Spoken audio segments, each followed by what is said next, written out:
How's it going, guys? Update time. I haven't made a video in a couple of days. I've been running around. New project. Okay, we're still gonna finish this. That's obvious. That's gonna happen. That's not a big deal.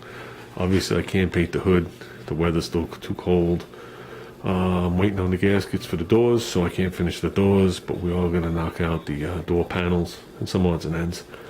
The car will be done. The car will be driven. The car's probably only going to be driven for a month or two, and then it's going to be put to the side again. Project. I was approached by Junior. He wants to build his first car, in so many words. Okay, which I'm more than fine with. We looked at a bunch of cars. Everything we look at is garbage. It's pretty obvious. Unless you want to spend a decent amount of money, all you're going to find is garbage. And once you get to the price range where the car looks decent, then it's just going to be a Bondo ride anyway, so it's going to be more garbage. So he does have the AMX, which is sitting up here. Okay, which after we paint the hood, we'll unmask it, and I'll just leave it with the car cover on. You know, that is a fully restored 68 AMX 394 speed car, so he's not quite ready for it. I have pictures of it somewhere, but that doesn't matter. So basically he needs something he can learn off of, something he can get down and dirty with, something he can hang on the fenders with, even though he's anal. I don't know where the hell he got that from. That was the one gene I was hoping he wouldn't get. But something he can get down and dirty with, something that's going to bring us back almost 11 years ago when we started this. The purpose of this car, I said it before, I'll say it again, was supposed to be just a test platform to play around with motors and trannies in the rear and just have a load of fun with. And that's exactly how it started, and then as time went on, it wound up being this thing. Which I'm glad and not glad.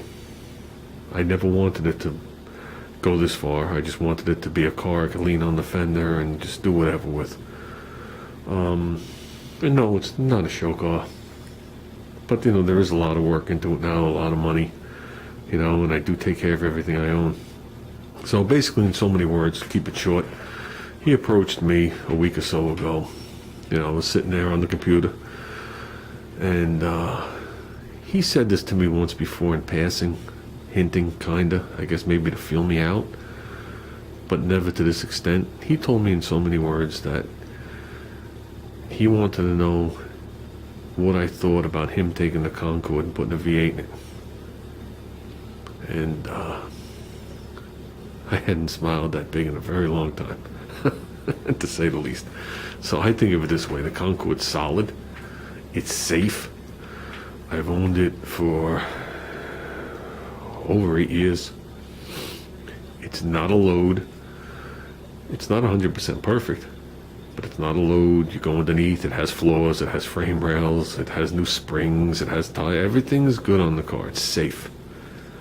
It's a safe car that I could trust anybody in. Okay, Ruben will tell you. Ruben's been in it.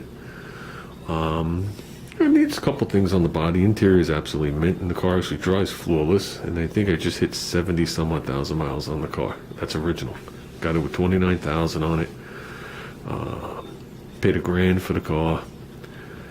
Our calculations as of last year, when we officially or unofficially gave up the swap meet business, we pulled over $7,000 out of that car. Okay, so the car owes me absolutely, positively nothing. So with that, I love wagons. We all know I love wagons. He seems very interested in the wagon. We are pulling out of my little storage area. I have a 360 AMC that's going to be done to, like I said, 1970 specs and then beyond. So they're going to have 291Cs on it, which if anybody's an AMC guy knows, those are 1970 high compression heads, and whatever. So we have a goal of what we're looking for. I say it later on when we talk about the carburetor. some of the parts I'm going to hold off getting, like an intake manifold, and if we choose to use headers instead of high flow exhaust manifolds, I'm going to wait till AMC day. So you're going to see this thing run and fire up with the 4-barrel with an adapter to a 2-barrel intake. That's just the way it's going to be. It's easier on the wallet, let me put it to you this way. And I already explained to him that I could buy the intake manifold new, and in a month it'll look like crap, or I could buy it used for half the price, paint it like we did this one, and that's what we're going to do the other one in 6 months. So he understands. He's very wise with his money. So basically what we're doing is it's getting that 360. It's going to be a pretty healthy motor. It's going to be a pretty healthy car. It's a very light car. And it's pretty much going to get the rear out of this. I already have a line on a new rear for this car. I've been wanting to change the axles on this car. This way I don't have to change the axles. This way we go with a completely new setup. Period. Done. Which will be a very interesting project. It's not a complicated project. Okay, now on his end of it, this wagon rail fit right in the car. U-bolts are the same, drive shaft length is the same, everything's the same. So this is going to be a plug and play into that car.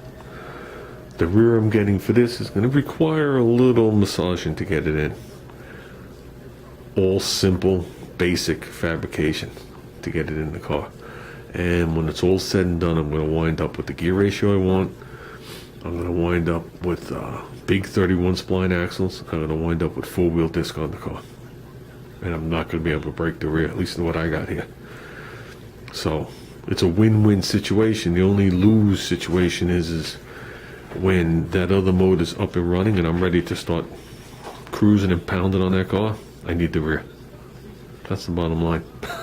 So I know some people frown on that, but there are some things I've been wanting to do on my own, and I'm just trying to live. You know what I mean? I'm trying to live out everything I want to do. You never know when you can't do it no more. You know, whether it's financially or physically, you don't know what the future's going to bring. You never know. So,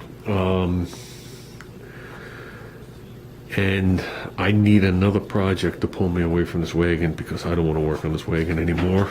Not for bad reasons, but enough is enough. This is the way I want it to stay. I want it to fade away into history looking like this.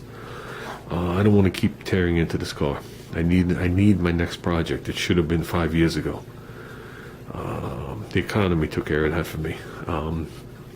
So I'm assisting on this project. Just understand that, guys. I'm assisting. You'll see that on the next video with the carburetor. I'm assisting.